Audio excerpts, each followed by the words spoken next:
ನಿನ್ನೆ ಗದ್ದಲದ ಮಧ್ಯೆ ಲೋಕಸಭೆಯಲ್ಲಿ ಪರೀಕ್ಷಾ ಅಕ್ರಮ ತಡೆಯ ಮಸೂದೆಯನ್ನು ತಿದ್ದುಪಡಿ ಮಸೂದೆಯನ್ನು ಮಂಡಿಸಲಾಗಿದೆ.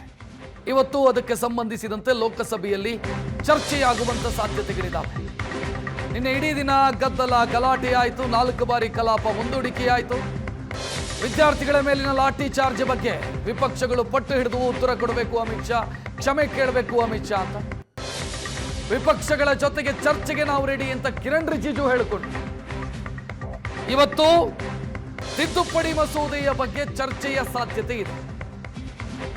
ಪರೀಕ್ಷಾ ಅಕ್ರಮ ತಡೆ ಬಿಲ್ ಬಗ್ಗೆ ಅಗತ್ಯ ಬಿದ್ದರೆ ಮತದಾನದ ಸಾಧ್ಯತೆಯೂ ಕೂಡ ಕಾಣ್ತಾ ಇದೆ.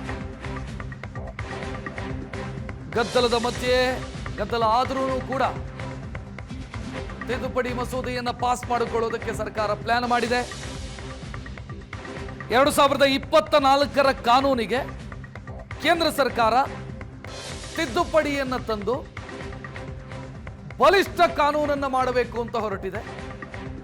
ನಿನ್ನೆ ಅದಕ್ಕೆ ಸಂಬಂಧಿಸಿದಂತ ತಿದ್ದುಪಡಿ ಮಸೂದೆಯನ್ನ ಮಂಡಿಸಲಾಗಿದೆ. ಟೇಬಲ್ ಮಾಡಿದ್ದಾರೆ. ನಿನ್ನೆ ಚರ್ಚೆಯಾಗೋದಕ್ಕೆ ಅವಕಾಶ ಸಿಗಲಿಲ್ಲ. ಕಾರಣ ವಿಪಕ್ಷಗಳು ಗದ್ದಲ ಮಾಡಿದ್ವು. ವಿಪಕ್ಷಗಳ ಬೇಡಿಕೆ ಇರೋದು ಅಮಿತ್ ಶಾ ಅವರು ಉತ್ತರ ಕೊಡಬೇಕು, ಸದನಕ್ಕೆ ಉತ್ತರ ಕೊಡಬೇಕು, ಮಕ್ಕಳ ಮೇಲಿನ ಲಾಠಿ ಚಾರ್ಜ್, ವಿದ್ಯಾರ್ಥಿಗಳ ಮೇಲಿನ ಲಾಠಿ ಚಾರ್ಜ್ ವಿಚಾರಕ್ಕೆ ಸಂಬಂಧಿಸಿ. ಸೊ ತಿದ್ದುಪಡಿಯಲ್ಲಿ ಏನು ಮಾಡಿಕೊಳ್ಳಲಾಗಿದೆ ಅಂತಂದ್ರೆ, ಈಗಿರುವಂಥ ಶಿಕ್ಷೆಯ ಪ್ರಮಾಣವನ್ನು ಹೆಚ್ಚಿಸಿ ದಂಡದ ಪ್ರಮಾಣವನ್ನು ಹೆಚ್ಚಿಸಲಾಗಿದೆ. ಇಂಡಿವಿಜುವಲ್ ಆಗಿ ಪ್ರಶ್ನೆ ಪತ್ರಿಕೆ ಸೋರಿಕೆಯಂಥ ಅಪರಾಧಗಳಲ್ಲಿ ಭಾಗಿಯಾದರೆ 5ರಿಂದ 10 ವರ್ಷದವರೆಗೆ ಜೈಲು ಶಿಕ್ಷೆ, 50 ಲಕ್ಷದವರೆಗೂ ಕೂಡ ದಂಡ ವಿಧಿಸಬಹುದಾದಂಥ ಅಪರಾಧ.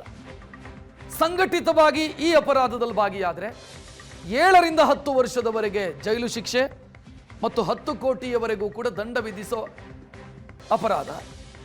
ಮತ್ತು ವಿಚಾರಣೆ, ತನಿಖೆ ಇದು ಕೂಡ ಶೀಘ್ರವಾಗಿ ಆಗೋದಕ್ಕೆ ಬೇಕಾಗಿ ವಿಚಾರಣೆಗೆ 2 ತಿಂಗಳ ಸಮಯ, ವಿಚಾರಣೆ ಮುಗಿದು ಚಾರ್ಜ್ ಶೀಟ್ ಆದ ನಂತರ 3 ತಿಂಗಳಲ್ಲಿ, ತನಿಖೆ ಮುಗಿದು ಚಾರ್ಜ್ ಶೀಟ್ ಆದ ನಂತರ 3 ತಿಂಗಳಲ್ಲಿ ನ್ಯಾಯಾಲಯದ ವಿಚಾರಣೆಯೂ ಕೂಡ ಮುಗಿದು ಶಿಕ್ಷೆಯ ಪ್ರಮಾಣ ಪ್ರಕಟವಾಗಬೇಕು. ಅದಕ್ಕೆ 3 ತಿಂಗಳು ಅವಕಾಶ. ಅದಕ್ಕಾಗಿ ಫಾಸ್ಟ್ ಟ್ರ್ಯಾಕ್ ಕೋರ್ಟ್ಗಳನ್ನು ಕೂಡ ಸ್ಥಾಪಿಸೋ ನಿಟ್ಟಿನಲ್ಲಿ ಕೇಂದ್ರ ಸರ್ಕಾರ ಘೋಷಣೆಯನ್ನ ಕೂಡ ಈಗಾಗಲೇ ಮಾಡಿದೆ. ಸೊ ಇದೆಲ್ಲದರ ಬಗ್ಗೆ ಇವತ್ತು ಚರ್ಚೆಯಾಗಬಹುದು ಅನ್ನುವಂಥ ನಿರೀಕ್ಷೆ ಇದೆ.